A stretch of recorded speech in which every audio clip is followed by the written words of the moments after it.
Hello दोस्तों, आप सभी का एक बार फिर से मेरे रतनजोत क्लासेस चैनल पर स्वागत है। आज मैं आपको कक्षा 8 की संस्कृत का एकादश है पाठ है सावित्रीबाई फुले का अनुवाद करवाऊंगी, जिन्होंने अपना पूरा ही जीवन नारियों की शिक्षा के लिए समर्पित कर दिया। जैसा कि इस चित्र में दिखाया गया है, सावित्रीबाई फुले अपने कन्या विद्यालय की तरफ जा रही हैं और कुछ लोग उनके ऊपर पत्थर और मिट्टी फेंककर उन्हें रोकने की कोशिश कर रहे हैं। तो चलिए अब हम इस पाठ का अनुवाद करते हैं। ऊपरी निर्मितम चित्रम पश्यत, ऊपर बने हुए चित्र को देखो। इदम चित्रम कस्याश्चित पाठशालायाः वर्तते, यह चित्र किसी पाठशाला का प्रतीत होता है। इयम सामान्य पाठशाला नास्ति, यह सामान्य पाठशाला नहीं है। इयम अस्ति, यह है महाराष्ट्रस्य प्रथमा कन्या पाठशाला, महाराष्ट्र की प्रथम कन्या पाठशाला। एका शिक्षिका गृहात पुस्तकाने आदाय चलती, एक शिक्षिका घर से पुस्तकें लेकर चलती है। मार्गे कश्चित तस्या ऊपरी, मार्ग में कोई उसके ऊपर धूलिम कश्चित से प्रस्तर खंडान क्षिपति, कोई उसके ऊपर धूल और कोई पत्थर के टुकड़े फेंकता है। परम सा स्व दृढ़ निश्चयात न विचलती, परंतु वह अपने दृढ़ निश्चय से विचलित नहीं होती। स्व विद्यालय कन्या भी अपने विद्यालय में कन्याओं के साथ सह विनोदम हंसी खुशी के साथ आलपंती बातें करती है। सा अध्यापने संलग्ना भवती, और अपने अध्ययन में भी लगी रहती है। तस्या स्वकीयम अध्ययनपि सहैव प्रचलति, और इसी के साथ ही उसका खुद का अध्ययन भी चलता है। कि यह महिला कौन है? यह महिला अपि यूयमिमाम महिला जानित है, क्या आप इस महिला को जानते हैं? इयमेव महाराष्ट्रस्य प्रथमा महिला शिक्षिका सावित्रीबाई फुले नामधेया, यह है महाराष्ट्र की प्रथम महिला शिक्षिका सावित्रीबाई फुले नाम है जिनका। जनवरी मासस्य तृतीये दिवसे 1831 तमे ख्रीस्ताब्दे महाराष्ट्रस्य नायगाम नामने स्थाने सावित्री अजायत। 3 जनवरी 1831 में महाराष्ट्र के नायगांव नामक स्थान में सावित्रीबाई फुले का जन्म हुआ। तस्या माता लक्ष्मीबाई पिता च खंडोजी अभि इति अभिहितौ, अभिहितौ का अर्थ है जाने जाते हैं। इनकी माता लक्ष्मीबाई और पिताजी खंडोजी के नाम से जाने जाते हैं। 9 वर्ष देशिया सा ज्योतिबा फुले महोदयन परिणीता, 9 वर्ष की आयु में उनका विवाह ज्योतिबा फुले के साथ हुआ।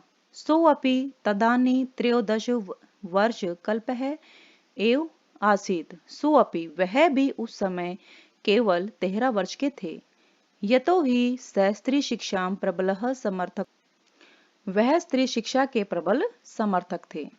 अतः सावित्र्या मनसि स्थिता अध्ययन अभिलाषा उत्साहम, इसलिए सावित्री के मन में स्थित पढ़ने की इच्छा और प्रबल हो गई। इतः परम सा आग्रहम आंग्लय भाषाया अपि अध्ययनम कृतवती, आंग्लय भाषायाम का अर्थ होता है अंग्रेजी भाषा। इस बाद उन्होंने मन से अंग्रेजी भाषा का भी अध्ययन किया। 1848 तमे ख्रीस्ताब्दे पुणे नगरे सावित्री ज्योतिबा महोदयेन सह कन्यानां कृते प्रदेशस्य प्रथमं विद्यालयम् आरभत। 1848 ईस्वी में सावित्रीबाई ने ज्योतिबा फुले महोदय के साथ मिलकर पुणे में बालिकाओं के लिए प्रदेश का पहला विद्यालय शुरू किया। तदानीं सा केवलम 17 वर्षीय आसीत, उस समय वह केवल 17 वर्ष की थी। 1851 तमे ख्रीस्ताब्दे असर्पस्तवात् तिरस्कृतस्य समुदायस्य बालिकानां कृते पृथक्तया अपरः विद्यालय प्रारब्ध। 1851 ईस्वी में छुआछूत के कारण तिरस्कृत समुदाय की बालिकाओं के लिए उन्होंने अलग से दूसरा विद्यालय प्रारंभ किया।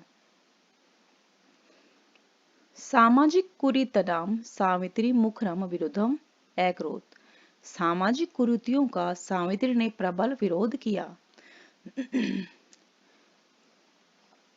विधवानां शिरोमुण्डनस्य निराकरणाय सा साक्षात् नापिते मिलिता। नापिते का अर्थ होता है नाई। विधवाओं का मुंडन कराने की प्रथा को रोकने के लिए वह स्वयं नाइयों से मिली। फलतः केचन नापितये अस्यां रूढौ सहभागितां अत्यजत। फलस्वरूप कुछ नाइयों ने इस प्रथा में अपनी भागीदारी को त्याग दिया। एकदा सावित्र्या मार्गे दृष्टं यत् कूपं निक्षा शीर्ण वस्त्रावृतः तथा कथिता निम्न जातीया काश्चित् नार्यः जलं पातुं याच्यन्ते सम। एक बार सावित्री ने रास्ते में देखा कि कुएं के पास फटे पुराने कपड़े पहने हुए कुछ निम्न जाति की स्त्रियां पानी पीने के लिए प्रार्थना कर रही थी। उच्च वर्गीयः उपहासं कुर्वन्त्यः कूपात् जलोद्धरणम् अवारयत्। उच्च वर्ग वाली स्त्रियों ने उनका उपहास करते हुए उन्हें कुएं से पानी निकालने के लिए मना कर दिया। सावित्री एतत् अपमानं सोढुं न शक्नोत। सावित्री यह अपमान सहन नहीं कर सकी। सा ताः स्त्रियः निज क्षेत्रं नीतवती। वह उन स्त्रियों को अपने घर ले गई। तत्र तडागम दर्शित्वा, वहां पर तालाब को दिखाते हुए अकथयत च और कहा यत यथेष्टम जलम नियत। यहाँ से जितना पानी चाहो ले जाओ। सार्वजनिकम ओयम तडागः, यह सभी का तालाब है। अस्मातः जल ग्रहणे नास्ति जाति बंधनम, यहाँ से जल लेने में जाति का बंधन नहीं है। तया मनुष्याणां समानतायाः स्वतंत्रतायाश्च पक्ष सर्वथा समर्थित। उन्होंने मनुष्य की समानता और स्वतंत्रता के पक्ष में हमेशा सब प्रकार से समर्थन किया। महिला सेवा मंडल, शिशु हत्या प्रतिबंधक गृहम् इत्यादिना संस्थानां स्थापनाय फूलो दंपतियों अवदानम महत्वपूर्णम। महिला सेवा मंडल, शिशु हत्या प्रतिबंधक गृह आदि संस्थाओं की स्थापना में फूले दंपति का योगदान महत्वपूर्ण रहा है। सत्य शोधक मंडलस्य गतिविधिषु अपि सावित्री अतीव सक्रिय आसीत्। सत्य शोधक मंडल की गतिविधियों में भी सावित्री अत्यंत सक्रिय थी। अस्य मंडलस्य उद्देश्यम् आसीत् उत्पीड़ितानां समुदायानां स्वाधिकारान् प्रति जागरणम् इति। इस मंडल का उद्देश्य पीड़ित समुदाय के लोगों को उनके अधिकारों के बारे में जागरूक करना था। सावित्री अनेका संस्था प्रशासन कौशलेन संचालितवती। सावित्री ने अनेक संस्थाओं का अपने प्रशासन कौशल से संचालन किया। दुर्भिक्ष काले प्लेग काले च सा पीड़ित जनानां अश्रांतम एवितम च सेवाम अकरोत्। अकाल के समय और प्लेग के समय उन्होंने बिना थके और रुके पीड़ितों की सेवा की। सहायता सामग्री व्यवस्था यही सर्वथा प्रयासम अकरोत्। सहायता सामग्री की व्यवस्था के लिए सब प्रकार से प्रयास किया। महारोग प्रसार काले सेवारता सा स्वयं असाध्य रोगेण ग्रस्ता। 1897 तमे ख्रीस्ताब्दे निधनम गता। महामारी फैलने के समय सेवा कार्य में लगी हुई वह स्वयं असाध्य रोग से ग्रसित होकर सन 1897 ईस्वी में मृत्यु को प्राप्त हुई।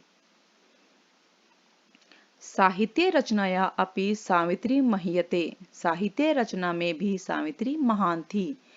तस्या काव्य संकलन द्वयम् वर्तते, काव्य फूले सुबोध रत्नाकर चेति। उनके दो काव्य संग्रह हैं, काव्य फूले और सुबोध रत्नाकर।